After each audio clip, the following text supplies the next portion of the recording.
Mayroong napakabait, Pilipino na. Basta matino ang nagpapatupad. Iyan po ang nagustuhan ko sa Duterte administration. Ako po'y nangangarap na ang Duterte mabalik.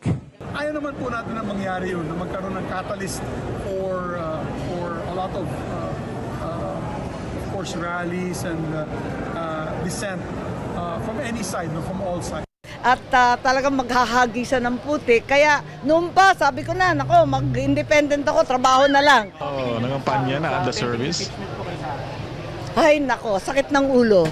Impeachment, the statement of the President is unambiguous na wala kaming kinalaman dyan, and we are not going to encourage that. So when my father was impeached, gumanda ba buhay ng Pilipino?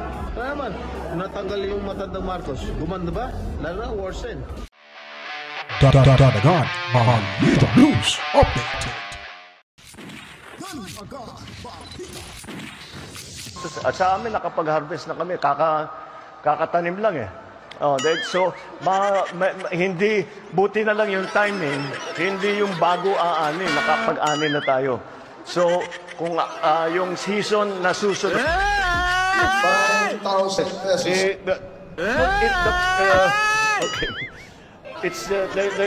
Hindi... Uy, ang ganda mo today. Hindi, bakong bangang.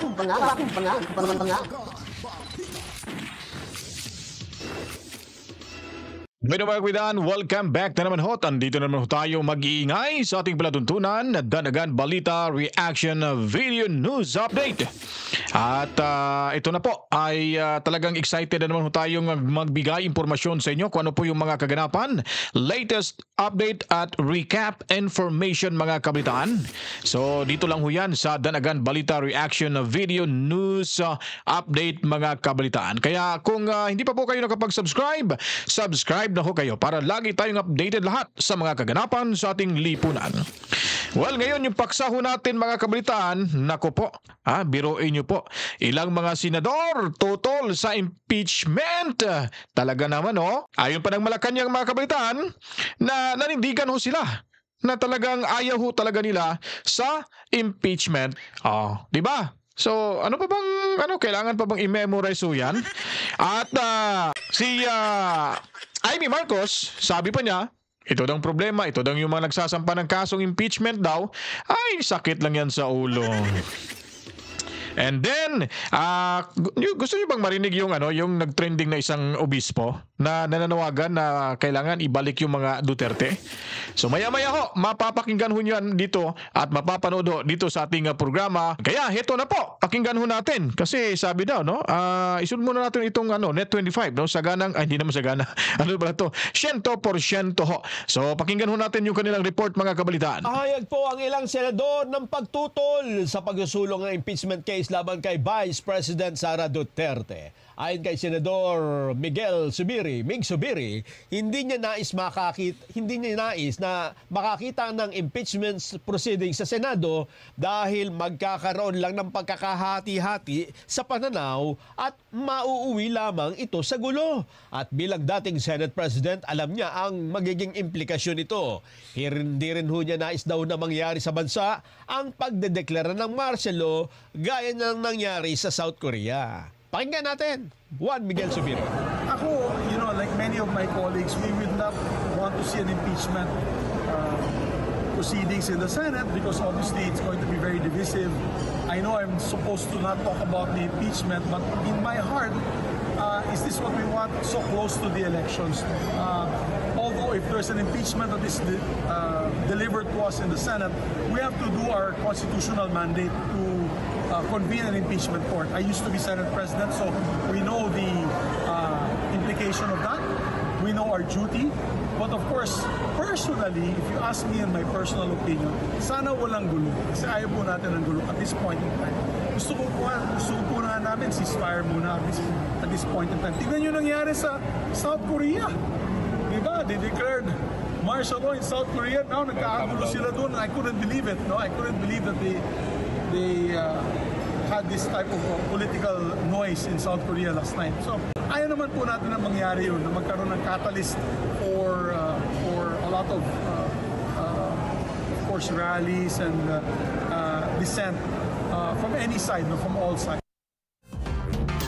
Pahayag ni Senador Mig Zubiri, ipinahayag din ni Senador Jinggoy Estrada na tutol siya sa impeachment case laban sa Vice Presidente dahil lalo daw lang pong lalala ang sitwasyon. I had a previous statement before na I am against any impeachment cases. That's it. It will divide our country furthermore. Diba? What happened to when my father was impeached? When my father was impeached, gumanda ba buhay ng Pilipino? Kaya naman, natanggal yung matandang Marcos. Gumanda ba? Lalo na, worsen. So yun po mga kabalitaan, talagang ayaw nila yung impeachment. Ano ba? Ano ba to? Indication na ba ho to na yung impeachment ay hanggang Senado lamang mga kabalitaan? Kasi nga, sabi daw na pagbubutuhan ng 2/3, 1/3 sa mababang kapulungan at 2/3 naman ho sa Senado. So, ngayon, kung bibilangin ho natin yung senador, 23 na lang ho yung senador natin. Kasi sino ba yung nailipat doon sa nagiging Department of Education? Angara, di po ho ba? So, meron na ho tayong Bato de la Rosa. Meron na rin ho tayong tawag nito, Robin Padilla, Bongo, sino pa ba? For sure, si Villar, talagang makaduterte ho yan. Hindi ho yan nanalo kung hindi ho binitbit niya ni former President Rodrigo Roa Duterte. At ipagpalagay na rin din natin, sino pa ba? Amy Marcos, malamang hindi ho talaga kasi ayaw niyo talagang i-impeach yung kanyang BFF mga kabalitaan. So may 5 na ho. So malamang si Jinggoy Estrada, sasali na rin yan. At malamang si Loren Ligarda, ang 100% na hindi lang ho sasali o kumbaga piperma ho at buboto ho against kay Sara Duterte. Klaro na ho itong si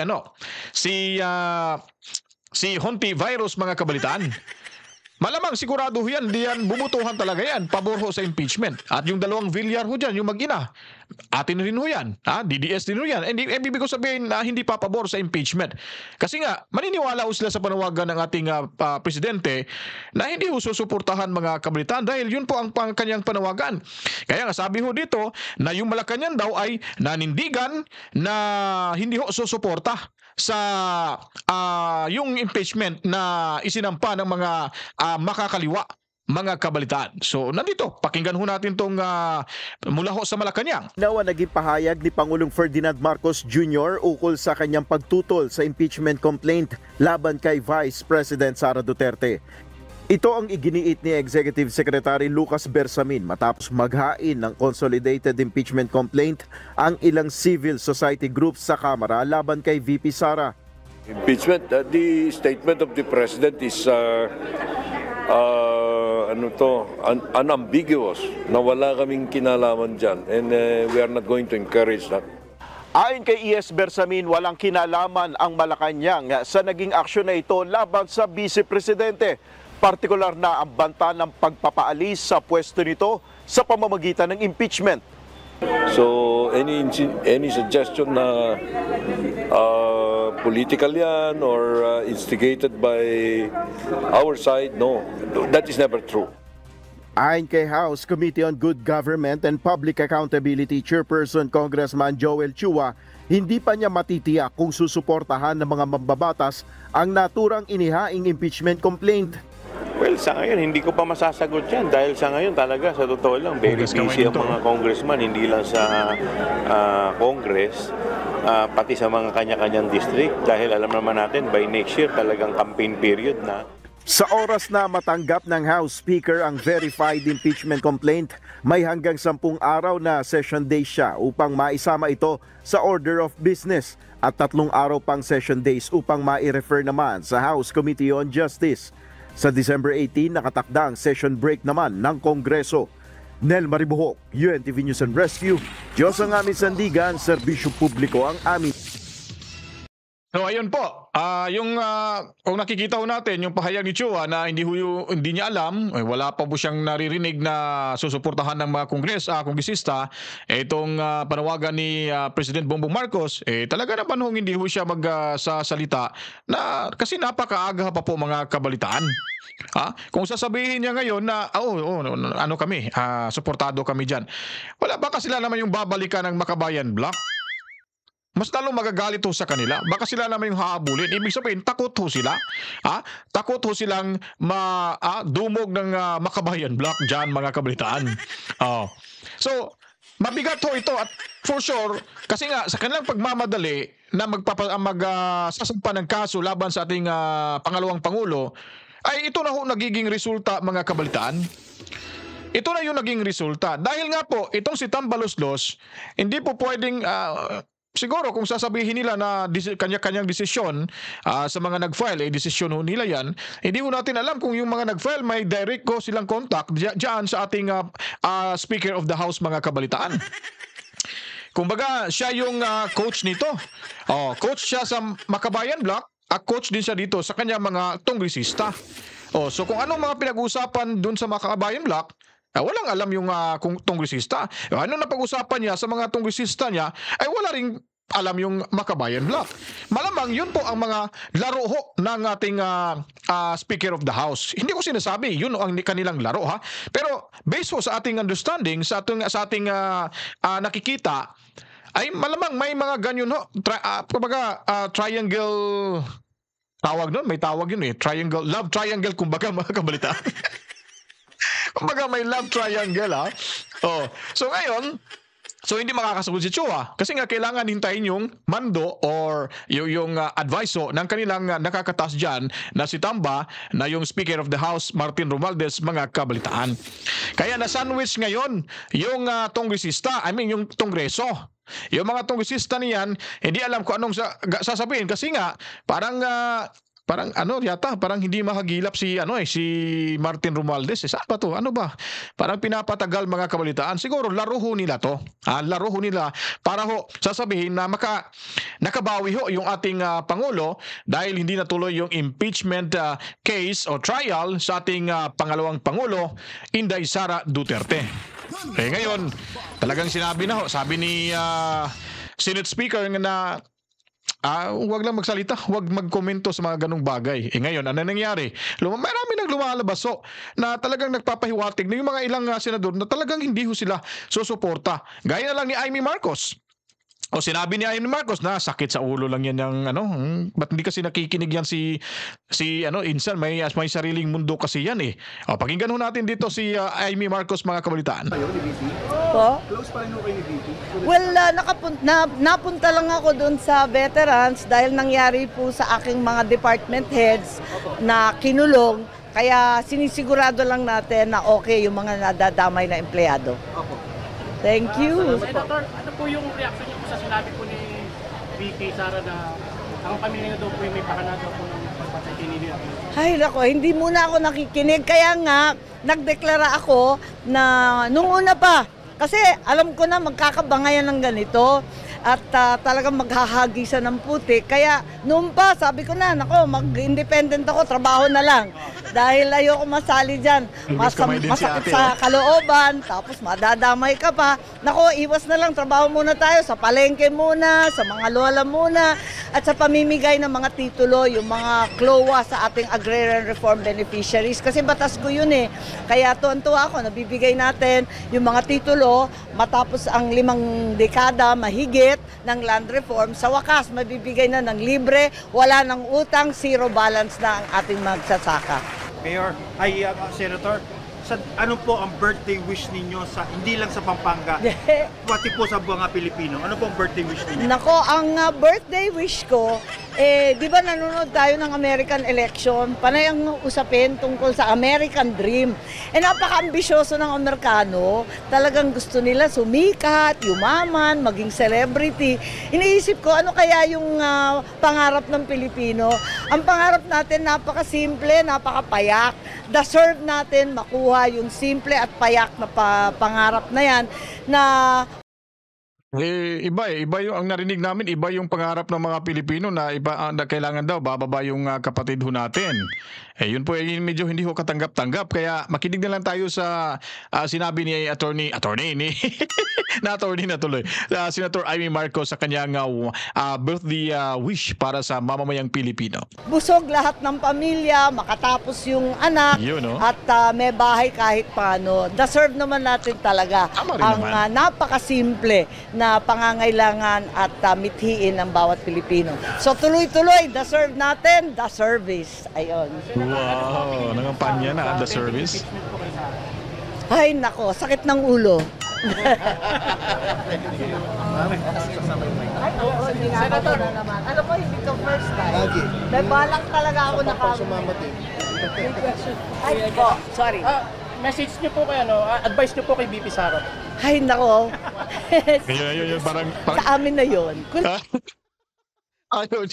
Ayaw na naman magsabi sa message sa kanyang BFF. Baka maintriga naman. Alam niyo po mga media. Hindi po ba kahit anong kunting dulas lang, wala na. May kahulugan na ho yan. Kasi galing na ho tayo dyan eh. Graduate na ho tayo dyan sa mainstream media mga kabalitaan. Kaya alam na ho natin at alam na ho rin ni Amy Marcos. Sige, pakinggan pa rin ho natin to. Kulit mo kulit ng GMA. Babu. Any reaction mo? Babu. Talagang iwas talaga si Amy Marcos.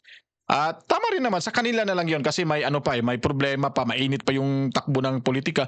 Hindi rin naman kasi natin alam mga kabalitaan na yung nakikita lang ho natin, hindi sila nagkakasama, hindi sila nag-uusap. Yun po yung nakikita ho natin pero sa kanila hong dalawa, baka may mga private sila, palitan ng text messages, parang ganon.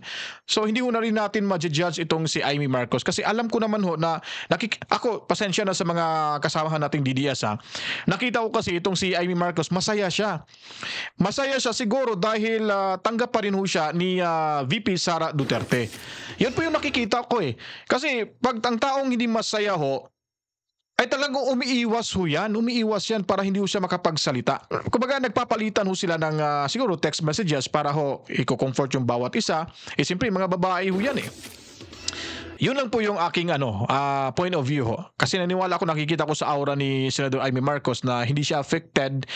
Kumbaga affected siya in a way na magkakaproblema yung Pilipinas kung matuloy yung impeachment. Pero when you talk about relationship between sa kanilang dalawa, ay parang hindi ho. Parang ganun pa rin ho. Siguro kasi mga politician sila, di ba? Maraming drama-dramahan sa Malacanang. Mga kapitan, so dumako naman ho tayo dito sa isang obispo kung saan ay gusto niyang pabalikin si former President Rodrigo Roa Duterte sa pagkapangulo mga kabalitaan. Dahil sabi niya, mas disiplinado ang mamamayang Pilipino sa panahong iyon at mas na bawas-bawasan yung mga iba't ibang klaseng kriminalidad sa ating lipunan. Kaya pakinggan ho natin itong sinasabi nating obispo patungkol kay Tatay Digong Duterte. Kung mayroong napakabait, Pilipino na. Basta matino ang nagpapatupad. Iyan po ang nagustuhan ko sa Duterte administration. Ako po'y nangangarap na ang Duterte mabalik. Pansinin nyo, noong panahon niya na nakaupo, mga politiko'y takot na gumawa ng mali. Pati pulis, pati sundalo, takot. Aba, biglang anong nangyari? Ngayon ang mga kurakot mga nakaupo. Bakit ang isang obispo ay sumusuporta sa ganito? Aba, hindi masamang mangarap ng pag-unlad ng pagkakaisa sa bansa natin.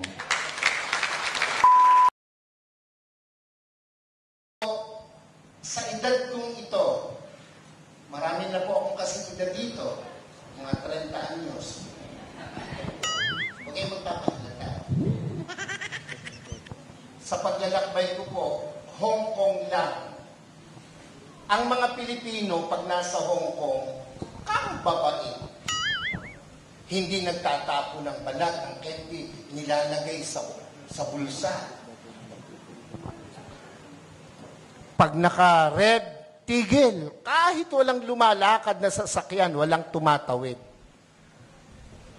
Ilalayo pa natin sa Subic ang Pilipino pag nasa Subic, ang babait, law-abiding citizen. Ang tanong, bakit? Tama ho yan. Alam nila kasi, hindi sila paglalaruan, hindi sila bibiruin ng gobyerno sa Hong Kong. Naran po ba kayo? Ang totoo niyan, yung katabi mo, matino yan. Pakisabi mo sa katabi mo, matino yan. Pag matino ang nagpapasunod. Amen po ba? Amen po ba? Nako, kung mayroong napakabait, Pilipino na. Basta matino ang nagpapatupad. Iyan po ang nagustuhan ko sa Duterte administration. Kahit ako po ay isang obispo, pare, alam niyo naman si Pangulo, pag binanggit ang pare, dumudura. Hindi naman ako kasali doon. Ang katwiran ko, hindi naman lahat. Hindi ako kasali doon. Binabanggit ng Pangulo, pera si Bishop Perez. Naran po ba kayo? Ba't ako masasali? Kapogi kong ito. Na, biro lang po, pero yun po ang totoo. Noong ako po'y nag-aaral, paborito ko pong guro, may katapangan. Abay, nakikinig lahat ng kaklase ko. Pag ang guro ay napakabait, naglalaro yung mga klase ko. Walang matutunan. Nakuha niyo po bang ibig kong sabihin? Sigurado, ang mabait, ang pinsang buo, katangahan. Pakisabi mo nga sa katabi mo, pinsang buo ng mabait, katangahan.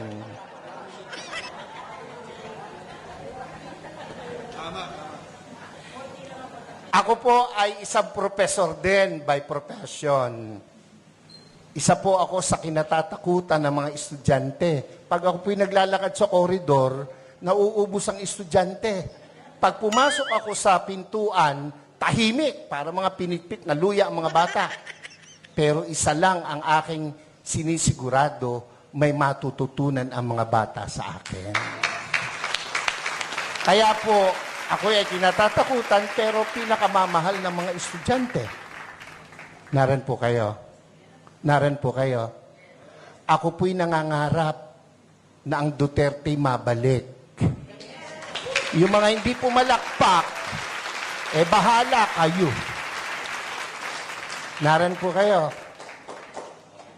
Pansinin nyo, noong panahon niya na nakaupo, mga politiko'y takot na takot na gumawa ng mali. Pati pulis, pati sundalo, takot. Aba, biglang, anong nangyari? Ngayon ang mga kurakot mga nakaupo. Naran po kayo? Ako, tayo may hindi pinanganak kahapon. Alam natin yan. Bakit ang isang obispo ay sumusuporta sa ganito?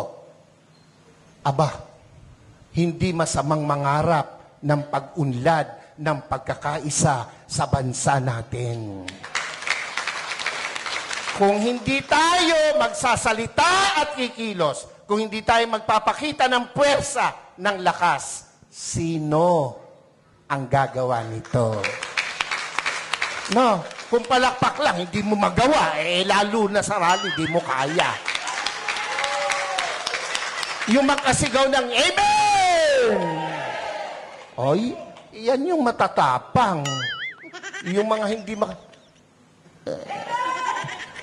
nakikain lang yun. Yung mga ganon, kumain lang yun ng kanin at ulam kanina. Nakalimutan na.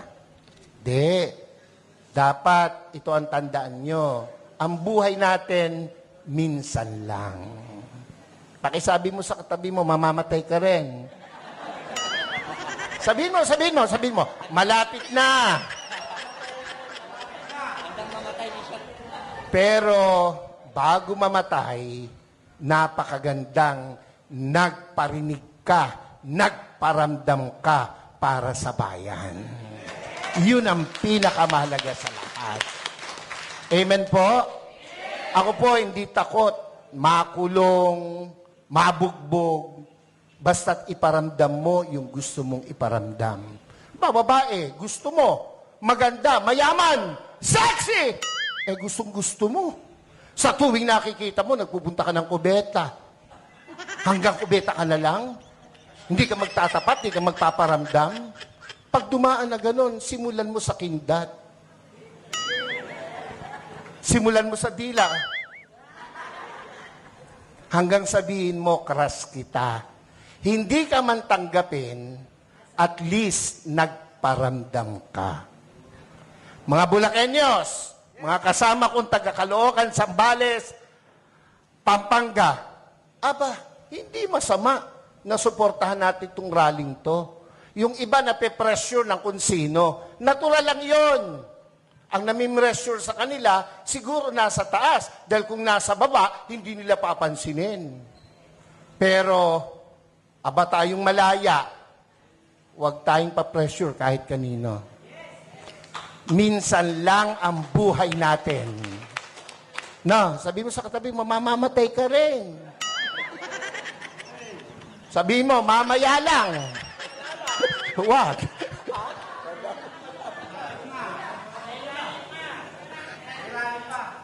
Dapat iparinig natin, iparamdam natin ang ating saloobin. We are not against the government. Never! And never will. Lalo po ako. Nakapula nga ako eh. Naran ba kayo? Pero, kailangan nilang makita, kanilang dapat marinig, ang dapat makita at marinig. Gera?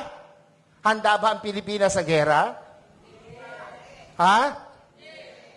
Kurutan man talo tayo sa kurutan. Ilan ang bilyon ang Chino, ilan tayo. Panuntukan, talo tayo. Huwag nilang gawing issue yan. At hindi mangyayaring magkagera. Pilipino pa, subukan nila rito, talo sila. Kung ang laban lang ay chismis, panalo ang Pilipino. Ano? Ewan ko ba sa Pilipinas walang chismosa? Wala Mamatay na sana, Lord, yung mga nagsisinungaling. Huwag nilang gamitin yon. Napanakot, divert. Yung binanggit ni kapatid tungkol sa ayuda, wala akong question dun Ang question ko ron ay nakakarating ba sa tamang tao yung ayuda? Ako hindi pa nakakaranas ng ayuda. Ewan ko itong mga kasama ko sa harapan. Nakatanggap na ba kayo? Ayuda. Kayo ba'y nakatanggap na? Kaya kayo magrarally, hindi pa kayo nakakatikim. Ako pinagbibiro lang, pero iyon po'y katotohanan. Kung napupunta sa tama. Yan lang Panahon ni Pangulong Duterte, kino-question ko na ang sana ito'y mapalabas, makuha ng SMNI. Yung binibigay natin sa 4-piece. Yung dole, yung mga tupad na nagwawalis at nagdadamo. 1 oras lang ang naipapile 8 hours. So walang problema ang gobyerno. Yung nagpapatupad. Naran po kayo. Yung 4-piece, hanapin mo mga nanay, isinasanla yung card. Nangagsusugal. Tama. Kung ang binibigyan ba niya matitinong kagaya ng nasa harapan ko ngayon, yung mga hindi nag-yes, bahala kayo. Ako'y nangangarap ng maganda sa inyo, kayo hindi nangangarap. Naran po ba kayo? Hindi ako against dyan, pero dapat tama ang binibigyan. Naran po kayo? Pag dumaan sa politiko, dole, ang magwawalis, mayayaman pa sa amin. Pero naka-uniform, nasa lilim, nagkikwentuhan. Ang pinagkikwentuhan, ganito lagi. Alam mo ba? Yung mga introduction ng mga chismoso. Alam mo ba? Alam niyo ba? O tango naman. Hindi tayo papayag na hindi natin iparinig, iparamdam, ipakita ang dapat nating ipakita sa bayang Pilipinas na ating minamahal. Ako po, kung matetreten sila sa pagtakbo ng mga Duterte, matreten sila. Bakit? Matitino yung Duterte. Ako po, kahit obispo, noong panahong iyan ay lumalaban, ako po'y kasama. Ako po'y nangitim. Ako'y inalukan na maupo sa kabinet. Hindi ko tinanggap. Ang gusto ko'y makita siyang namamahala. Kung anong ginawa niya sa Davao, gawin niya sa Pilipinas. At ginawa niya sa Pilipinas. Mabalik yon, ako po ay matutuwa.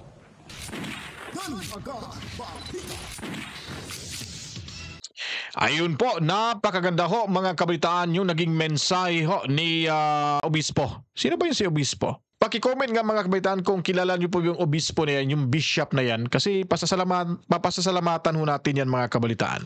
No? Mantakin niyo po. Iba-iba talaga yung tao eh. Iba-iba yung takbo ng utak. Mantakin nyo, may isang pari ngayon na nagsasampa ng kasong impeachment ho laban kay VP Sara Duterte. At yung taong yon at yung paring yon ay talagang 30 years na gumagamit to sa ipinagbabawal na tawas mga kabalitaan. Ha? Ay nakakaganda kasi nagbago siya, naging pari ho siya. Ang tanong diyan ngayon, gumagamit pa ba itong padring ito o hindi na? Yun naman po itanong natin. Pero kahit anong susuotin niya, doon sa hearing nakita ko, naka-uniforme siya ng sa mga pari, di ba?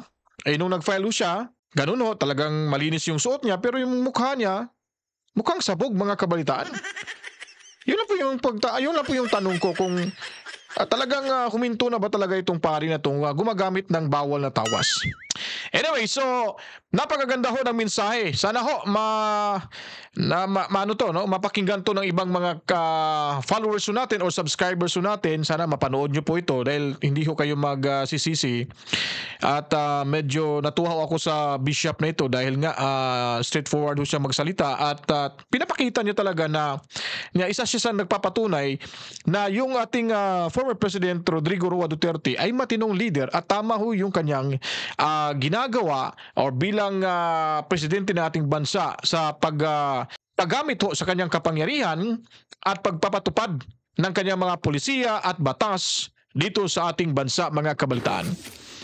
Kaya kung nagustuhan niyo po itong video ito, huwag niyo pong kalimutan mag-subscribe dahil dito niyo po malalaman talaga ang mga iba't ibang mga impormasyon na hindi ho natin makikita sa mainstream media na tayo po ay naghimay-himay at atin pong ginagawa ho natin dito sa reaction video natin, to ay kino-compartmentalize ho natin. No? Pinapakita ho natin na yung may connection sa ating diskusyon. Yun po yung importante dyan mga kabalitaan eh. Kaya ito yung estilo natin, kino-compartmentalize natin para at least maintindihan ng bawat mamamayan, bawat Pilipino, bawat subscribers na nanonood ho sa ating programa dahil ito po ay para ho sa inyong lahat na walang bahid kasinungalingan, puro komprehensibo at katotohanan mga kabalitaan.